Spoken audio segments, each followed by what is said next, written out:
ये वर्णन करते हैं कि एकादशी व्रत को हरितोष व्रत कहते हैं। भगवान की प्रसन्नता के लिए, हरिजू की प्रसन्नता के लिए एकादशी व्रत रहा जाता है।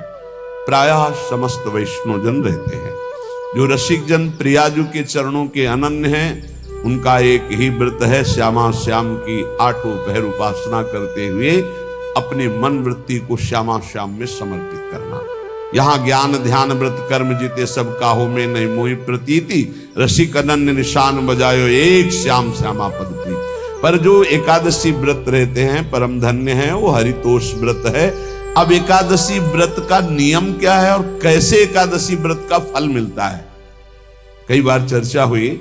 बहुत सुंदर तस्मा शास्त्रम प्रमाणम थे, शास्त्र प्रमाण के अनुसार श्री सनातन मुनि बोल रहे हैं, अथ ते नियमान वच्मि व्रते ह्रस्मिन् दिनत्रये, कास्यम मानुषम मसूरान्नम चणकान को द्रवास्तथा, शाकम मधुपरान्नम च पुनर्भोजन मैथुने, दशम्याम 10 वस्तूनि वर्जयेत वैष्णवः सदा।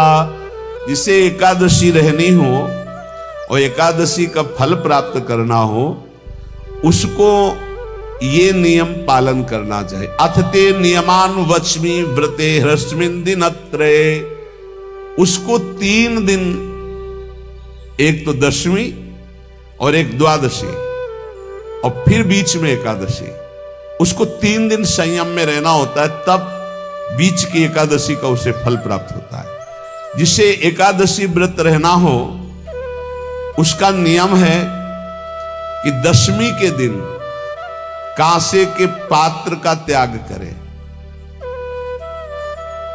वैष्णव सिद्धांत है कि कभी जिसमें मांस बना उस रसोई का भोजन न ग्रहण करे।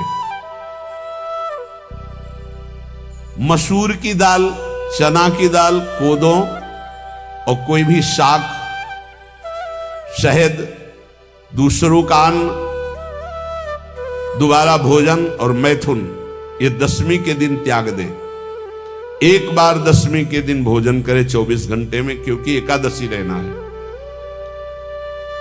कांसे का पात्र, जिस रसोई में मांस बना उसके भोजन का त्याग, मसूर की दाल, चना, कोदो, शाक, मधु अर्थात शहद और दूसरे के द्वारा दिया हुआ भोजन और दोबारा भोजन और मैथुन क्रिया, इनका दशमी के दिन कभी भी प्रयोग ना करें।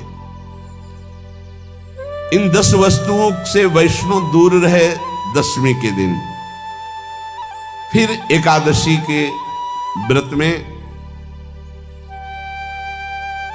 ये पीछे तो हम वर्णन कर ही चुके हैं, कहीं नहीं आया यहाँ कुटू का कचौड़ी पकौड़ी और सिंघाड़ा का हलवा और ये दुनिया के खीर और सब। एकादशी के दिन किसी भी तरह की गेम आदि क्रीड़ा ना खेले। जैसे अब आज व्रत है तो बैठे हैं अपना मोबाइल में गेम खेल रहे हैं, ऐसा कोई भी क्रीड़ा नहीं। द्यूत क्रीड़ा, किसी भी तरह का गेम, ये सब खेल नहीं।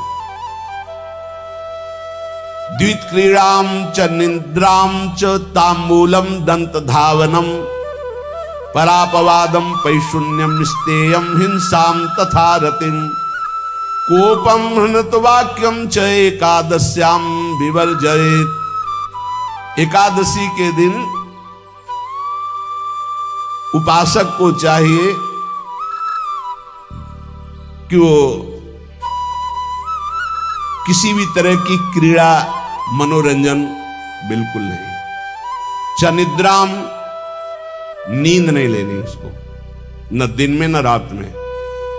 एकादशी व्रत, और प्रायः पुराने महापुरुषों ने ऐसा किया है। रामदास जी डाकोर के रात में जाते थे, रणछोड़ भगवान के यहाँ कीर्तन करते थे जाकर। तभी तो भगवान उनके कीर्तन पर, उनकी भक्ति पर रीझ कर गाड़ी में बैठकर उनके साथ आए थे। पूरी रात जगकर कीर्तन करना, और दिन में तो सोना ही निषेध है। द्वित क्रीड़ाम च निद्राम च तांबूलम,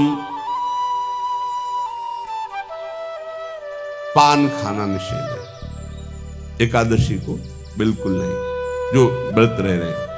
और दंत धावनम, वृक्ष से तोड़कर जो दतून की जाती है एकादशी के दिन नहीं। परापवादम, दूसरे की निंदा करना, चर्चा करना नहीं, अर्थात अधिकतर मौन व्रत धारण करे एकादशी के दिन। पैशून्यम, चुगली करना। स्तेयम, कोई चोरी करना। हिंसाम, वाणी से, शरीर से, मन से किसी को दुख पहुंचाना। रतिम, अर्थात भोग करना, मैथुन करना। कोपम, किसी के ऊपर गुस्सा करना। अनत वाक्यम, झूठ बोलना। एकादश्याम विवर्जयेत, एकादशी के दिन ये नहीं करना चाहिए। एकादशी को एक बार कुछ फलाहार शुद्ध, अगर आपके पास कोई व्यवस्था नहीं तो थोड़ा दूध है, जल है, ऐसे आप लेकर, या थोड़ा सा फल ले लिया, थोड़ा सा फल लेकर के प्राण पोषण, एक दिन में मर नहीं जाओगे। कितने तो निर्जला एकादशी रहते हैं, हर एकादशी निर्जला। पूज्य श्री मथुरा दास जी निर्जला ही रहते थे हर एकादशी। चलो भैया, आपकी सामर्थ्य नहीं तो जल 2-4 बार ले लो, एक बार थोड़ा सा दूध और फल ले लो, चल जाएगा काम, प्राणों का पोषण हो जाएगा। ये आचरण न करे, एक बार कुछ आहार ले ले, वो भी शुद्ध भगवद अर्पित प्रसाद।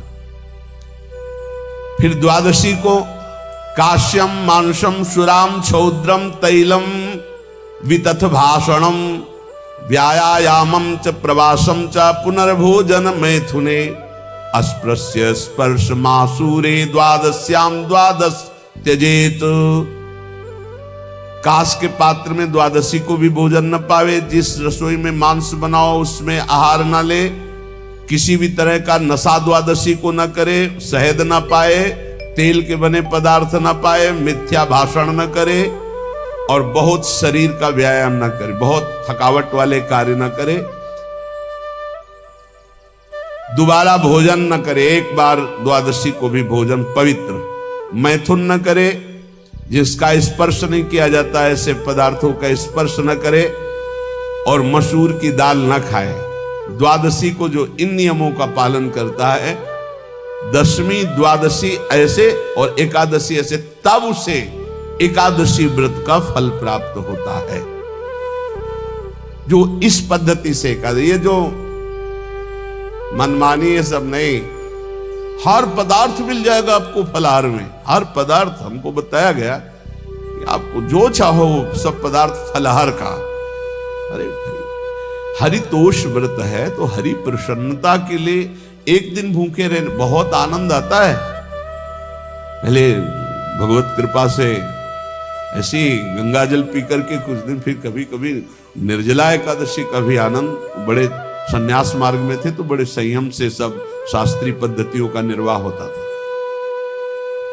उपासक को चाहिए कि इन नियमों से व्रत का अनुष्ठान करे, मनमानी आचरण न करे। सबसे प्रार्थना जो एकादशी रहते हो, हरितोष व्रत इसे कहते हैं, भगवान की प्रसन्नता के लिए रहा जाता है, रहना चाहिए। जो अपनी आचार्य परंपरा में हैं, जैसे जिनका सिद्धांत है, पर रहने का सिद्धांत ये श्री सनत कुमार जी वर्णन, श्री सनक जी महाराज, ये सनत कुमार जी वर्णन की। सनक जी महाराज कह रहे हैं, यदि भगवान का आश्रय नहीं, सत्संग नहीं है, तो इन 4 में से एक हो तो नाश कर देता, फिर चारों हो तो सर्वनाश हो जाता है।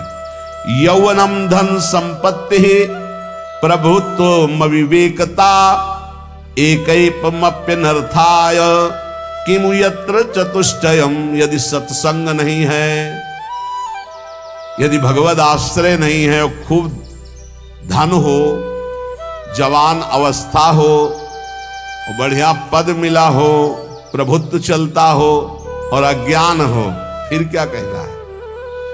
बोले ये चारों जहां मौजूद होते हैं वहां सर्वनाश का खेल शुरू हो जाता है। अगर इनमें से एक हो तो सर्वनाश करने में पर्याप्त है, और अगर चारों हो तो फिर क्या कहना है? यौवनम, जवान हो, धन संपत्ति, खूब रुपया पैसा हो, प्रभुत्व, कोई पद हो, कोई